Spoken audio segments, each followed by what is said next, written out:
أكبر الله أكبر كبيرا والحمد لله كثيرا وسبحان الله بكرة وأصيلا لا إله إلا الله والله أكبر الله أكبر الحمد لله رب العالمين نحمده ونستعينه ونعوذ بالله من شرور أنفسنا وسيئات أعمالنا ومن يضلل فلا مضل له ومن يضلل فلا هادي له أشهد أن لا إله إلا الله وحده لا شريك له وأشهد أن محمدا عبده ورسوله اللهم صل على سيدنا محمد وعلى آل سيدنا محمد فيا عباد الله اتقوا الله حق تقاته ولا تموتن إلا وأنتم مسلمون. قال الله تعالى في القرآن الكريم أعوذ بالله من الشيطان الرجيم بسم الله الرحمن الرحيم إنا أعطيناك الكوثر فصل لربك وانحر إن شانئك هو الأبتر. Bapak-bapak kaum muslimin jamaah Idul Adha yang dirahmati Allah Subhanahu wa taala. Pertama yang utama sekali, marilah kita bersyukur kepada Allah Subhanahu wa taala. Pada pagi ini kita masih diberi kesehatan, kesempatan, kenikmatan sehingga kita melaksanakan sholat Idul Adha dalam keadaan sehat walafiat. Oleh karena itu, pada kesempatan ini marilah kita memperbanyak bersyukur kepada Allah Subhanahu wa taala. Karena kalau kita perhatikan banyak saudara-saudara kita, kerabat-kerabat kita yang ingin sholat berjamaah bersama kita, tetapi mereka tidak bisa sholat berjamaah bersama kita. Karena apa?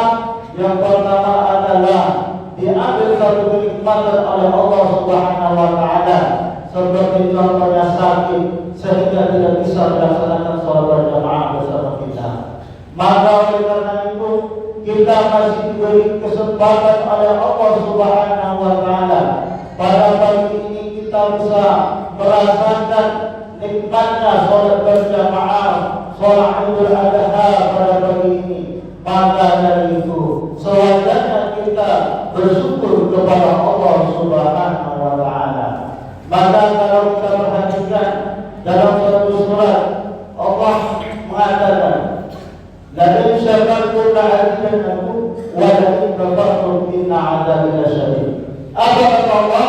Jika kalian mensyukuri nikmatku, maka akan aku tambah. Dan jika kalian tidak mensyukuri nikmatku, ingat azabku sangat pedih. Maka sepotong ayat ini Allah memerintahkan kepada kita semuanya agar kita selalu bersyukur kepada Allah Subhanahu wa taala. Kemudian dalam surat Ar-Rahman juga sering diucapkan berkali-kali, "Wa bi'ayyi ala'i rabbikuma tukadziban?" Nikmat mana lagi yang kamu dustakan? Artinya apa? Segala nikmat yang diberikan oleh Allah kepada kita, wajib kita mensyukurinya. Bagaimana cara kita mensyukurinya? Yaitu melaksanakan apa yang diperintahkan Allah Subhanahu wa taala. Kemudian salawat beriringan salam buat junjungan alam Nabi besar kita Muhammad sallallahu alaihi wasallam dengan mengucapkan Allahumma shalli ala sayyidina Muhammad wa ala ali sayyidina Muhammad, dengan memperbanyak salawat kepada Rasulullah sallallahu alaihi wasallam. Insyaallah kita di akhir bulan nanti akan mendapat syafaat dari Rasulullah sallallahu alaihi wasallam. Amin amin ya rabbal alamin. Allahu akbar, Allahu akbar, Allahu akbar, walillahil hamd. Jamaah salat Idul Adha yang dirahmati oleh Allah Subhanahu wa taala. Pada hari ini yang agung ini, khatib mengingat kepada khususnya kepada khatib sendiri, umumnya kepada jamaah semuanya, marilah kita meningkatkan ketakwaan kita kepada Allah Subhanahu wa taala. Takwa dalam artian sesungguhnya melaksanakan apa yang diperintahkan Allah dan meninggal apa yang dilarang oleh Allah Subhanahu wa taala.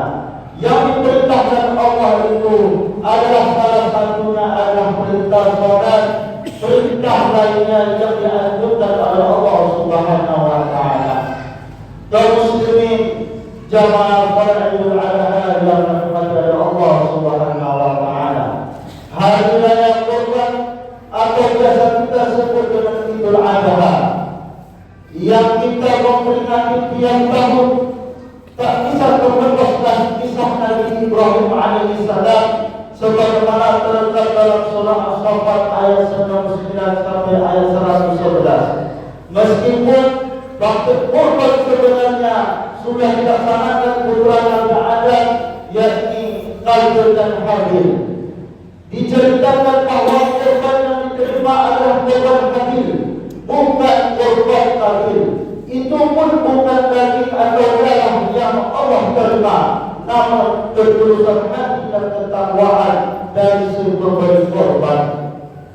Hal ini tergantung di dalam surah Al-Hajj ayat 37. Daging unta dan darahnya itu sekali-kali tidak dapat mencapai ridha Allah, tetapi ketakwaan dari kamulah yang dapat mencapainya. Kendati sejarah kurban sudah berlangsung sejak generasi pertama umat manusia, namun syarat ibadah kurban dimulai dari cerita perintah Allah kepada Nabi Ibrahim alaihissalam untuk menjadi anak kesayangannya. Nabi Ismail alaihissalam, seorang anak yang idam-idamkan bertahun-tahun karena istrinya sejak lama mandul, tidak mempunyai seorang anak. Dalam surah As-Saffat dijelaskan bahawa sebelum Nabi Ibrahim berdoa, Ya Rabbu, Ya Allah, anugerahkanlah kepadaku seorang anak yang termasuk orang-orang yang soleh. Allah Subhanahu wa taala lalu memberi kabar gembira dengan anugerahkan selain seorang anak yang amat cerdas dan sabar. Hanya saja ketika anak itu menginjak dewasa, Nabi Ibrahim diuji dengan sebuah mimpi. Ia berkata, wahai anakku, dalam tidur aku bermimpi berupa wahyu dari Allah Subhanahu wa taala yang meminta aku untuk menyembelihmu.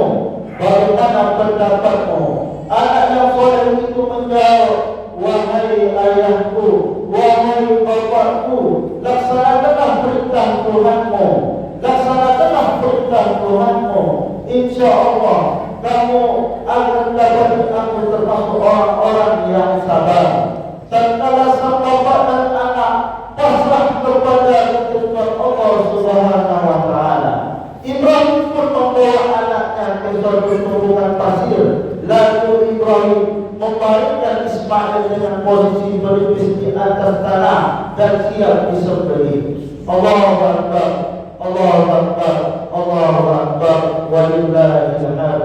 Jamaah salat Idul Adha yang dirahmati oleh Allah Subhanahu wa taala. Atas kehendak Allah, drama penyembelihan anak manusia itu batal dilaksanakan.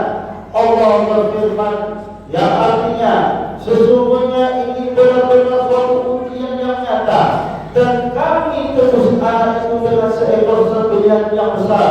Kami abadikan untuk Ibrahim itu di kalangan orang-orang yang datang di kemudian.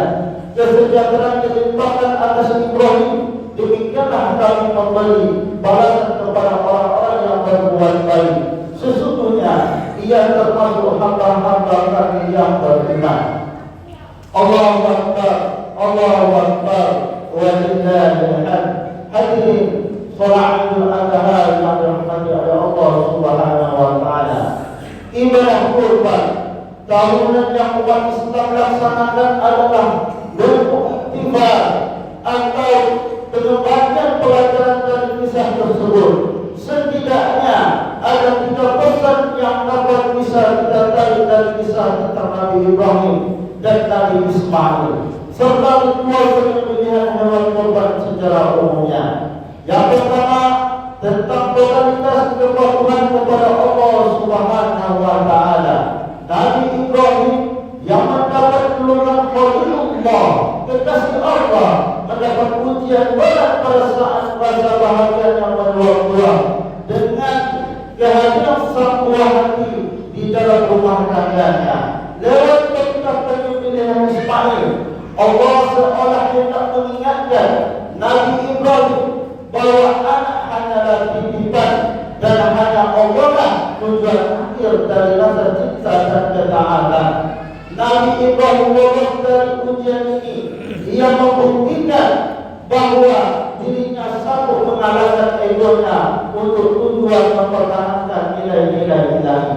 Dengan penuh ketulusan, Nabi Ibrahim menapaki jalan pendekatan diri kepada Allah Subhanahu wa taala. Sebagaimana makna Quran yakni pendekatan diri, sementara Nabi Ismail meski usianya masih belia mampu membuktikan diri sebagai anak berbakti dan patuh kepada perintah Tuhannya. Yang menarik, ayahnya menyampaikan perintah tersebut dengan memohon pendapatnya terlebih dahulu dengan tutur kata yang halus tanpa unsur paksaan atas dasar kesolehannya, kesabarannya yang ia miliki. Ia pun memenuhi panggilan Tuhannya. Allahu Akbar, Allahu Akbar, Allahu Akbar, walillahil hamd. Jamaah salatullah yang berkepada Allah Subhanahu wa taala. Pelajaran yang kedua adalah tentang kemuliaan manusia. Dalam kisah itu, di satu sisi kita diingatkan untuk jangan menganggap mahal sesuatu bila itu untuk mempertahankan nilai-nilai ketuhanan. Namun di sisi lain, kita juga diimbau untuk tidak meremehkan nyawa dan darah manusia. Pergantian Nabi Ismail dengan doa besar adalah bernyata bahawa pengorbanan dalam bentuk tubuh manusia sebagaimana yang berlangsung dalam tradisi sejumlah kelompok pada zaman dulu adalah yang diharapkan manusia dengan manusia lain sesungguhnya adalah saudara. Mereka dilahirkan dari satu bapa yakni Nabi Adam alaihissalam. Seluruh manusia ibarat satu tubuh yang diciptakan Allah dalam kemuliaan. Karena itu, membunuh atau menyakiti satu manusia ibarat membunuh manusia atau menyakiti manusia secara keseluruhan. Dalam mengorbankan manusia, sebetulnya penegasan kembali tentang luhurnya kemanusiaan di mata Islam dan karenanya mesti dijamin hak-haknya. Pelajaran yang ketiga yang bisa kita ambil adalah tentang hakikat pengorbanan. Sedekah dari hewan kurban hanyalah simbol dari makna kurban yang sejatinya sangat luas, meliputi pengorbanan dalam wujud harta benda, tenaga, pikiran, waktu dan lain sebagainya. Pengorbanan merupakan investasi dari kesadaran kita sebagai makhluk sosial. Bayangkan bila masing-masing manusia sekadar memenuhi ego dan kebutuhan sendiri tanpa peduli dengan kebutuhan orang lain, alangkah kacaunya kehidupan ini. Orang pasti mengorbankan sedikit waktunya, misalnya untuk mengantri dalam sebuah loket penjualan tiket dan sebagainya. Disinilah perlu kita pemilihan ilmu kebinatangan kita untuk mencapai kedekatan kepada Allah Subhanahu wa taala. Karena esensinya korban adalah solidaritas sesama dan ketulusan murni untuk menghadap keridhaan Allah Subhanahu wa taala. Allahu Akbar, Allahu Akbar, Allahu Akbar, walillahil hamd. Selain sholat Idul Adha dan berhaji di tanah suci, rasa cinta juga bisa kita tumbuhkan dari ibadah kurban yang kita jalani. Kurban yang dilakukan dengan penyembelihan hewan ini adalah simbol kita menyembelih dan membuat sifat kebinatangan yang bersemayam dalam diri kita. Sombong, rakus, egois serata dan mau menang sendiri menjadi sifat yang harus kita basmi dan dihindari. Selanjutnya, cinta dan saling mengasihi harus kita bentuk dalam hati dan diri kita pribadi. Perlu kita sadari bahwa korban adalah ibadah dimensi horizontal untuk mengasah hubungan sosial, bukan hanya ibadah kepada Allah saja, memiliki dimensi vertikal. Dengan korban kita bisa berbagi kebahagiaan dengan saling berbagi sedekah dengan amal dan amal. Kita harus berupaya menghilangkan sekat yang membantu secara maksimal sehingga kehidupan bersama ini akan bisa berjalan baik dan normal. Mari sisihkan harta yang kita miliki dengan berbagi. Janganlah khawatir harta kita akan berkurang karena banyak memberi. Allah Subhanahu wa Ta'ala yang memberi rezeki, yang akan melipat gandakan sedekah yang kita lakukan. Allah berfirman dalam surah Al-Baqarah ayat 261 yang artinya perumpamaan orang-orang yang menginfakkan hartanya di jalan Allah adalah seperti orang-orang yang menabur sebutir biji benih yang menumbuhkan 7 tangkai. Pada setiap tangkai ada 100 biji. Allah melipat gandakan pahala bagi siapa yang Dia kehendaki. Allah Maha Luas lagi Maha mengetahui. Rasulullah Sallallahu Alaihi Wasallam juga pernah bersabda, tidaklah seorang hamba memperbaiki sedekahnya kecuali Allah memperbaiki berganti atas harta tinggalannya. Hadis riwayat Ibnu Mubarak. Allahu Akbar, Allahu Akbar, walillahil hamd. Kaum muslimin jamaah sholat Idul Adha yang dirahmati oleh Allah Subhanahu wa Ta'ala, di penghujung Kurban Idul Adha, mari kita resapi ayat Al-Quran tentang kebahagiaan diterimanya kurban dan pahalanya. Bukan besarnya hewan kurban dan jumlah daging yang menentukan kualitas kurban kita, namun keikhlasan dan beribadah untuk mencapai derajat takwa yang akan sampai kepada Allah yang Maha Kuasa. Allah berfirman dalam Al-Quran, daging hewan kurban dan darahnya itu sekali-kali tidak akan sampai kepada Allah, tetapi yang sampai kepadanya adalah ketakwaan.